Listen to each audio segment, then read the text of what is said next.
Bobby Gomes, and welcome to the Fantasy Bros Daily Fantasy Sports Show, breaking down Week 9 cash games for NFL. Jumping right into it at the quarterback position, we have Cam Newton, 6,600. The Buccaneers have been one of the defenses that we've been targeting all year. Andy Dalton shredded them last weekend, throwing for 280 yards and 2 touchdowns. Cam can get it done both with his legs and through the air. I think Greg Olsen and DJ Moore make for fine pairings in cash games if you want to go that way. I'd prefer DJ Moore, but I think that Cam is in a great spot, and at 6,600, you should roster him in your cash game as your cash game quarterback. Transitioning to running backs, we have Alvin Kamara, 7,300. Kamara is way too cheap on DraftKings right now. He should be an 8K to 8.5 player.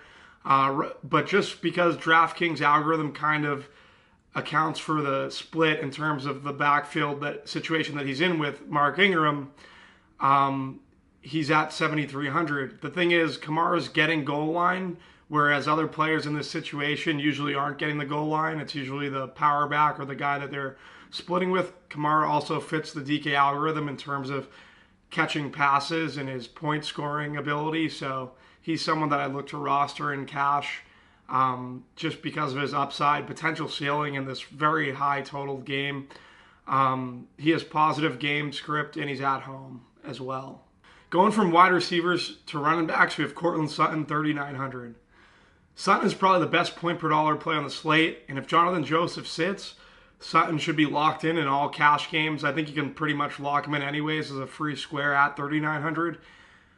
Sutton should at least get 2x at this price tag with the usage that should be divvied up with the departure of Demaryius Thomas, who is now playing for the Texans, who coincidentally the Broncos are playing on Sunday. Like Sutton a lot in this spot, and I think he makes for a great cash game play. At the tight end position, I'm weighing 2 options in Travis Kelce, 6,600, and Kyle Rudolph, 3,700.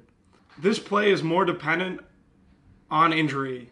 If Stephon Diggs misses his game Sunday versus the Lions, I'll be more inclined to play Kyle Rudolph in cash.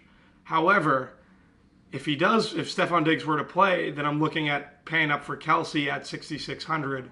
Kelce's in a good situation. Tyreek Hill should be covered by Denzel Ward, has been one of the better cornerbacks in football throughout his rookie year. He's got a groin injury as well, so a lot of that usage, if he plays bad, should be directed toward Kelce, who's in a pretty good matchup versus the Cleveland Browns. And going back to Rudolph, like I said, Diggs is out. I'm definitely going to Rudolph at 37 just for the savings, and you got to figure that the usage in that game is going to be deviated between him and Thielen in the passing game.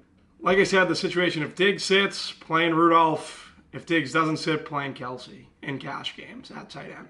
Finally, we have defense. I'm going with the Denver Broncos at 2,300. The Broncos are going to be a premium option at the $2,300 price tag this weekend because it allows you to get up to those premium running backs if you roster them.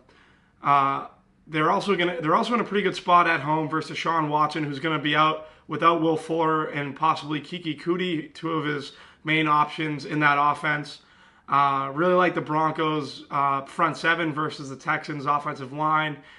They should be able to get pressure, and their floor should be pretty high just because of that situation alone. So I'm going with the Broncos in cash this week versus the Texans.